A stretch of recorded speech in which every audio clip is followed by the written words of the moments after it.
Guys, welcome to another version of George's Lockdown Kitchen. This afternoon for afternoon tea, I'm going to make a really simple banana and mixed berry bread.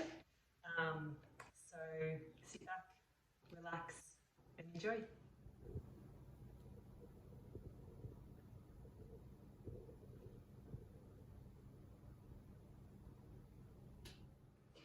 Okay, so firstly in my mixing bowl I have whole wheat flour or wholemeal flour. I've got some sugar, a little bit of cinnamon, some nutmeg as well, about a cup and a half of the wholemeal flour.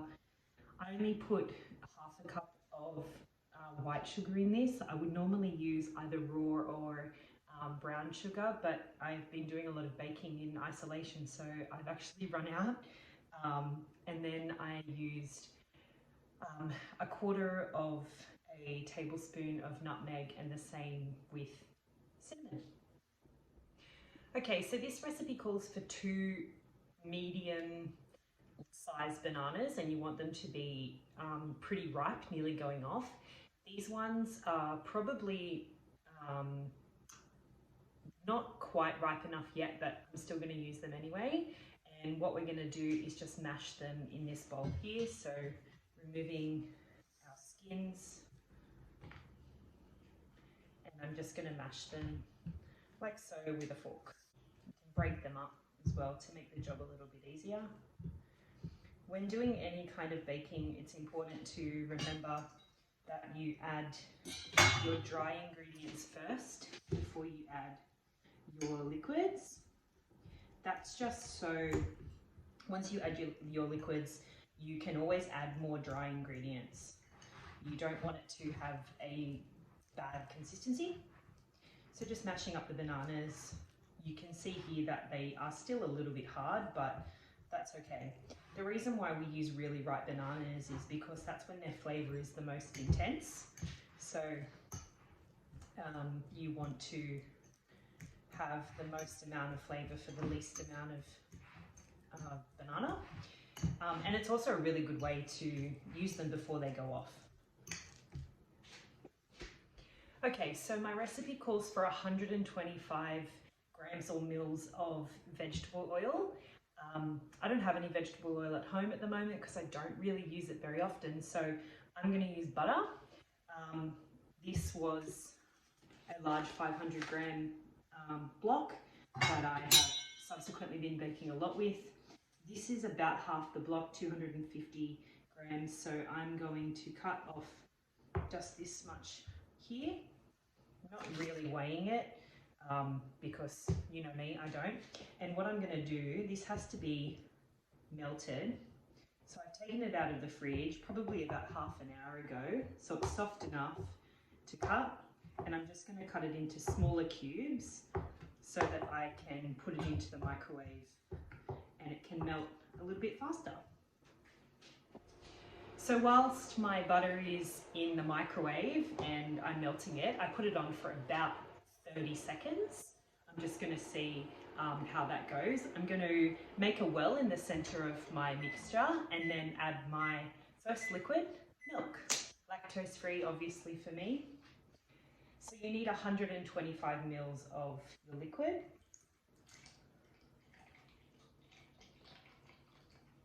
Which is half a cup. You can always add more if the consistency is not what you desire. So I'm just going to make a well here in the center.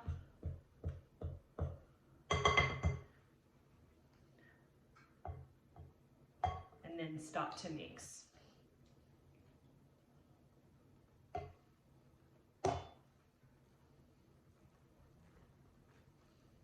And you can see that this is a browner type consistency and colour because I used wholemeal and I added the cinnamon and the nutmeg and stuff like that. Time for my butter.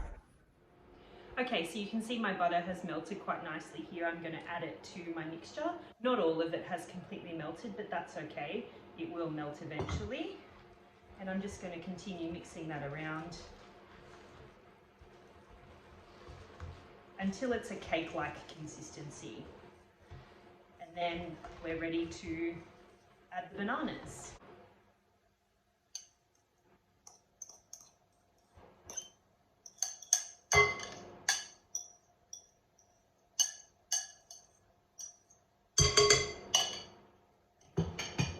And just mix that around.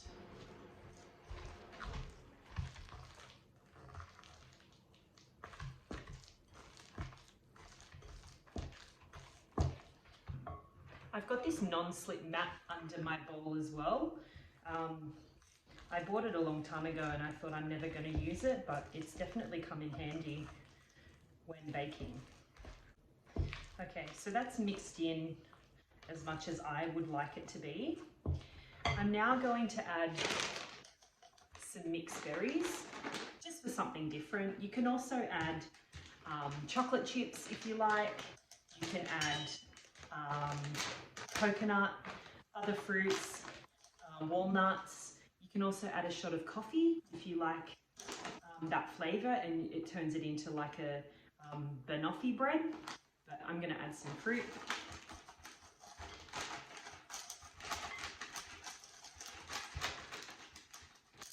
Probably about half a cup. Frozen is perfectly fine. I buy lots of these all the time.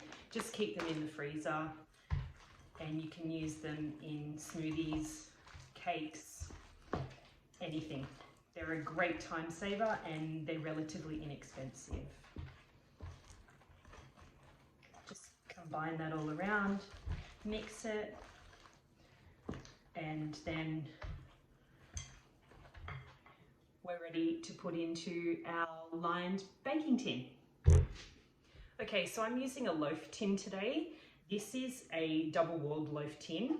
It's quite heavy, has a really strong base, great for brownies and other types of loaves. You can also bake bread in this. You can see that it has a fold here, so it's double lined. When it comes out of the oven, it's hot, but it's almost touchable because it's dual insulated. I'm going to line this two ways. I'm going to use canola spray and then baking paper as well.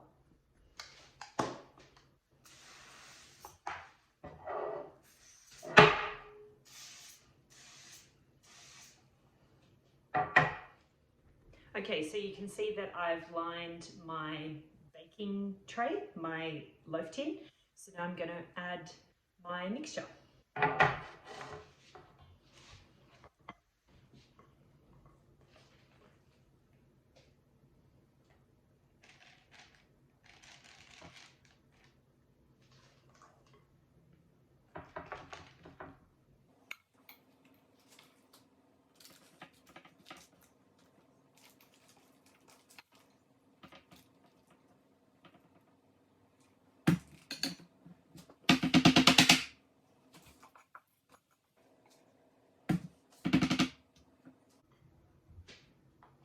Because it is a banana bread, you don't necessarily need it to be perfect along the top. You don't really even need to have it that level. You just want to make it somewhat level so that it cooks all the way through the same consistency from one end to the other. But banana breads are generally pretty rustic, so however you put it into your loaf tin is perfectly fine. Smooth this out as much as you would like to.